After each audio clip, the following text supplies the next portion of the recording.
1367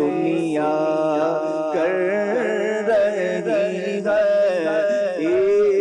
استفادہ آج بھی جس سے دنیا کر رہی ہے استفادہ آج بھی ہے سخاوت تیری ایست شریعہ لاجواب ہے سخاوت تیری ایست شریعہ لاجواب پاتے ہیں سائل تمنا سے زیادہ آج بھی پاتے ہیں سائل تمنا سے زیادہ آج بھی. کیا بات ہے جی، کیا بات ہے. اللہ پاک برکتیں عطا فرمائے. مدنی چینل کے ناظرین، آج کا ہمارا ٹاپک ایک سجدہ جسے تو گراں سمجھتا ہے. وسیم بھائی، ہوتا یوں ہے کہ ہم کوئی بھی کام کرنا چاہتے ہیں نا، تو اس کی اہمیت، اس کی فضیلت، اس کی برکات جب ہمارے ذہن میں ہوتی ہیں تو عمل کرنا بڑا آسان ہو جاتا ہے. سجدہ تو جیسے مفتی صاحب نے کہا نا، کچھ لوگ تو وہ ہیں کہ جو خوشی سے کرتے ہیں اور کچھ مجبوراً کرتے ہیں. کرنا تو ہے ہی ہے، تو کیوں نہ ہم خوشی سے کریں. تو کچھ ایسے فضائل، کچھ ایسے برکات، کچھ اس طرح سجدے کی جو فضیلتیں بیان کی گئی ہیں وہ پتہ چل جائیں تاکہ سجدے میں ہمارا دل لگ جائے. کیا کہیں گے؟ بالکل بالکل. احادیث میں سجدے کے بہت سارے فضائل بیان کیے گئے ہیں. جی. مثلاً ایک حدیث پاک میں نبی کریم صلی اللہ تعالی علیہ وآلہ وسلم نے ارشاد فرمایا کہ جب انسان سجدے کی آیت پڑھ کر سجدہ کرتا ہے تو شیطان روتا ہوا بھاگتا ہے اور کہتا ہے افسوس، انسان کو سجدے کا حکم ہوا، اس نے سجدہ کر لیا اور اس کو جنت ملی. مجھے سجدے کا حکم ہوا، میں نے انکار کیا اور مجھے جہنم ملی.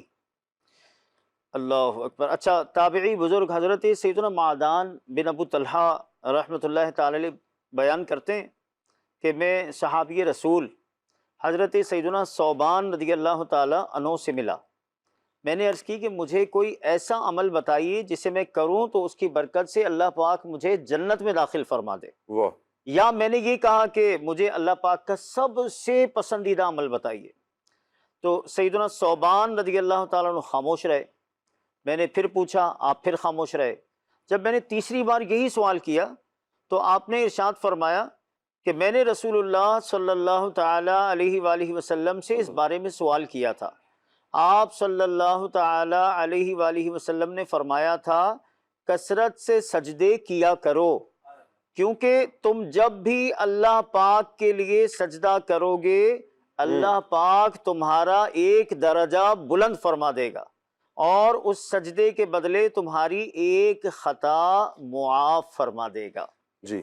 ایک روایت میں یہ بھی ہے کہ اللہ پاک اس کے سبب سجدہ کرنے والے کے لیے ایک نیکی لکھتا ہے. سبحان اللہ. پھر سجدے کے فضائل میں دیکھیں، سجدہ جو ہے وہ ہم اپنی پیشانی زمین پر رکھتے ہیں. تو سیدنا ابو ہریرہ رضی اللہ تعالیٰ عنہ سے روایت ہے کہ نبی کریم صلی اللہ تعالی علیہ وآلہ وسلم نے ارشاد فرمایا سجدے کے نشان کے سوا انسان کے سارے جسم کو آگ جلائے گی.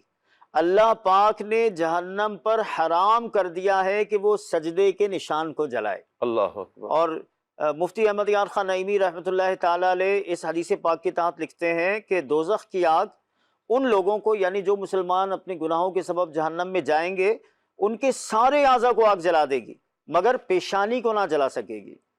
بعض شارحین نے فرمایا کہ سجدے کے ساتوں اعضاء یعنی پیشانی، دونوں ہاتھ، دونوں گھٹنے اور دونوں پاؤں، یہ جہنم کی آگ سے محفوظ رہیں گے. اللہ اکبر. تو یہ بہت بڑی فضیلت ہے. سجدہ تو سجدہ ہے نا، کہ کتنا ہم نے جو ابھی روایات سنی ہیں، سبحان اللہ. اللہ کرے کہ ہمارا دل سجدوں میں لگ جائے. کریں گے تو انشاءاللہ دنیا میں بھی خیر پائیں گے، آخرت میں بھی انشاءاللہ خیر پائیں گے. مہروز بھائی ہمارے ساتھ ہیں، کال پہ بات کرتے ہیں جی مہروز بھائی سے. جی. السلام علیکم ورحمۃ اللہ وبرکاتہ. وعلیکم السلام ورحمۃ اللہ وبرکاتہ. کیسے ہیں پیارے پیارے مہروز بھائی آپ؟ ٹھیک ہے. الحمدللہ علی کل حال. سید ماشاء اللہ. ثاقب حسین شاہ صاحب گیلانی، اللہ پاک آپ کو برکت عطا فرمائے. آپ کا آمین، سلسلہ آمین، کافی آمین. دیر سے دیکھ رہا ہوں. جزاک پہلے اللہ مفتی سرکار. صاحب کی گفتگو، وسیم بھائی کی گفتگو، نقیب بھائی کی گفتگو ماشاءاللہ، اور عادل بھائی کے کلام. بہت پیارا سلسلہ چل رہا ہے. آپ سب مسکرا رہے ہیں. اضحک بہت اللہ شکریہ. سنہ، اضحک آمین. اللہ سنہ کا. اللہ پاک آپ سب کو مسکراتا رکھے. آمین. صدر الشریعہ کا ذکر خیر سنا تو میں نے بولا چلیں اللہ والوں کا ذکر خیر ہو رہا ہے، کچھ ہم بھی اپنا حصہ اس میں ڈال دیں. صدر الشریعہ کا ذکر خیر سنا تو مجھے دو باتیں یاد آئیں. ایک تو صدر الشریعہ کا انتخاب جو ہے، یہ انتخاب ہے اعلیٰ حضرت امام اہل سنت کا. بالخصوص ان کو اس فیلڈ میں لانا، یعنی مفتی بنانا اور پھر مفتی کا کام کرانا اور پھر یہ بہار شریعت کی جو تکمیل ہوئی، ان سب چیزوں کے پیچھے جو ایک شخصیت ہے وہ امام اہل سنت کی ذات ہے کہ وہ آپ کو پھر دوبارہ اس فیلڈ میں لے کر آئے، ورنہ آپ حکمت میں جا چکے تھے. حکیم حکمت کرتے تھے، طبابت کرتے تھے آپ. اور دوسرا یہ کہ صدر الشریعہ کا ایک بہت بڑا احسان ہے عاشقان رسول پر، اور وہ یہ کہ امام اہل سنت کے قلم سے جو کنز الایمان شریف نکلا، یا آپ کی زبان سے اور آپ کی ذات سے جو کنز الایمان شریف آیا ہمارے پاس ترجمہ قرآن، وہ صدر الشریعہ کی محنت اور کاوش کا نتیجہ تھا کہ آج ہمارے پاس اتنا خوبصورت اردو میں ترجمہ قرآن کنز الایمان موجود ہے، جو ایمان کو حلاوت بخشنے والا اور ایمان کی چاشنی کا باعث بنتا ہے. اللہ پاک ہماری زندگی کے ہر لمحے کو میلاد مصطفیٰ صلی اللہ تعالی علیہ وسلم کی برکتوں سے مالا مال فرمائے. میلاد مصطفیٰ منا رہے ہیں تو میلاد منانے کا ایک طریقہ یہ بھی ہے کہ ہم بارگاہ رسالت میں کوئی پیارا سا تحفہ نیت کا پیش کریں. تو کیا ہی اچھا ہو کہ جو نماز نہیں پڑھتے وہ نماز پڑھنے کی نیت کر لیں، جن کی داڑھی نہیں ہے یا ایک مٹھی سے کم ہے وہ داڑھی رکھنے کی نیت کر لیں، جو امامہ نہیں باندھتے وہ امامہ باندھنے کی نیت کر لیں، اگر کوئی خاتون بے پردہ رہتی ہیں تو وہ پردے کی نیت کر لیں. اس طریقے سے بہت ساری اچھی اچھی نیتیں ہو سکتی ہیں، اور میلاد تو ہم مناتے ہی ہیں، انشاءاللہ مناتے رہیں گے، اور اللہ نے چاہا تو قبر و حشر میں بھی ہم حضور کے گیت گاتے گاتے جنت میں داخل ہوں گے. اللہ پاک آپ سب کو برکت نصیب فرمائے، آپ سب کو شاد آباد رکھے، آپ کے سلسلے کو برکت عطا فرمائے اور نظر بد سے محفوظ فرمائے. مجھ غریب کے لیے بھی دعا کر دیجیے گا، میرے لیے، میرے اہل خانہ کے لیے. اللہ پاک ہم سب کی مغفرت فرمائے، ایمان پہ ثابت قدمی نصیب فرمائے، ہر قسم کی بد عقیدگی، بد مذہبی سے محفوظ فرمائے. آمین آمین آمین. بہت شکریہ آپ کا مہروز بھائی، آپ نے وقت عطا فرمایا، کال فرمائی. اللہ پاک آپ کو جزائے خیر عطا فرمائے، دونوں جانوں کی بھلائیاں عطا فرمائے. صدر الشریعہ رحمۃ اللہ تعالیٰ علیہ کے وصال کے حوالے سے بھی یہ کہ حج کے لیے سفر فرما رہے تھے، شاید اس طرح کا کچھ ہے کہ سفر کے دوران آپ کا انتقال ہوا، یا سفر کی تیاری تھی حج کی تو وہیں پر آپ کا انتقال ہوا. تو بہرحال اللہ پاک آپ کی تربت پر، آپ کے مزار پر انوار پر اپنی کروڑہا رحمت نازل فرمائے. آج کا یہ پروگرام اللہ پاک اپنی بارگاہ میں قبول فرمائے. دوران سلسلہ اگر ہم سے دانستہ یا غیر دانستہ طور پر کوئی غلطی سرزد ہوئی، اللہ پاک اپنی رحمت سے ہمیں معاف فرمائے. آمین بجاہ خاتم النبیین صلی اللہ علیہ وآلہ وسلم. سبحانک اللہم وبحمدک اشہد ان لا الہ الا انت استغفرک واتوب الیک. بڑھتے ہیں صلاۃ والسلام کی طرف. یا نبی سلام علیکہ، یا رسول سلام علیکہ، یا حبیب سلام علیکہ، صلوات اللہ علیکہ. عید میلاد النبی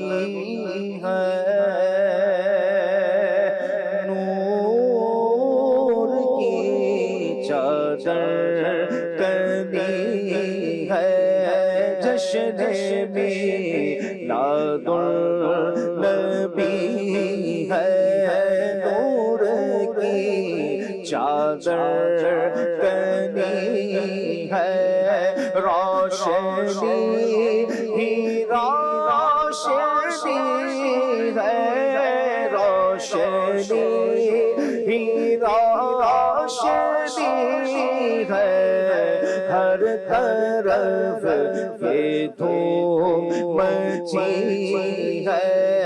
یا نبی سلام علیکہ یا رسول سلام علیکہ